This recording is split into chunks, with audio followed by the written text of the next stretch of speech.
भैया भैया कह करके राजा बलि की कलाई पर राखी बांध दी। आज से आप हमारी बहन हो, आप हमारे भाई हो। बहन, तूने मेरी सूनी कलाई पर राखी बांधी है, मांग तुझे क्या चाहिए।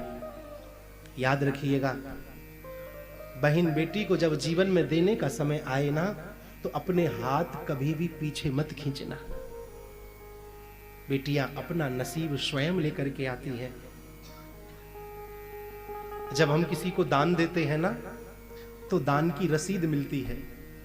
इसका मतलब क्या होता है कि हमने दान दिया है, ये उसका प्रमाण है।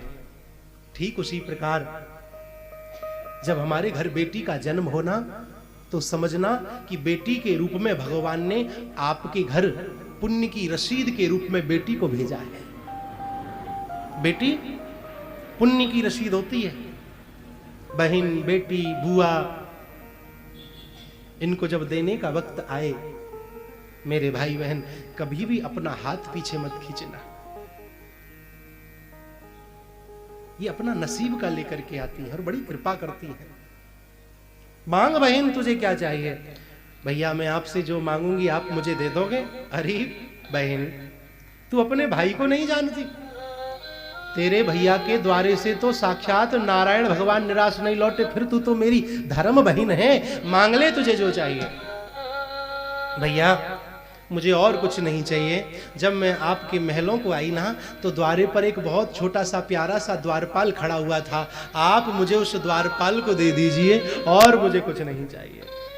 जैसे ही बलि ने सुना, तो बलि तुरंत समझ गए। बलि हंस पड़े, बोले वाह प्रभु, आपकी लीला अपरंपार है। चित्त भी तुम्हारी है और पट्ट भी तुम्हारी है। तेरी लीला को ना पायो कोई पार, की लीला तेरी तू ही जाने। वामन भगवान को इस प्रकार लक्ष्मी जी अपने पति को लेकर के धर्म प्रेमियों बैकुंठ लौटी।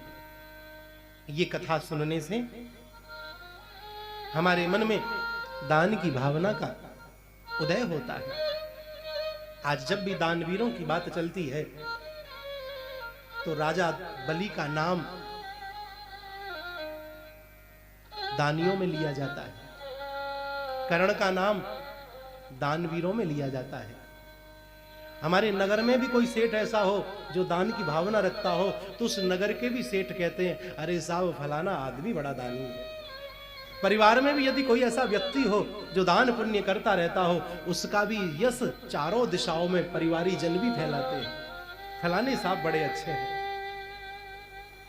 दुख सुख में खड़े रहते हैं। सुख में पहुंचे ना पहुंचे, लेकिन दुख में जरूर पहुंच जाते हैं। बड़ा उदार हृदय है। याद रखिएगा मेरे भाई बहन,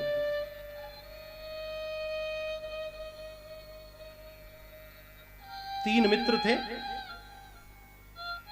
तीन मित्रों ने आपस में चर्चा की। बोले भाई, तेरी हथेली पे बाल क्यों नहीं है।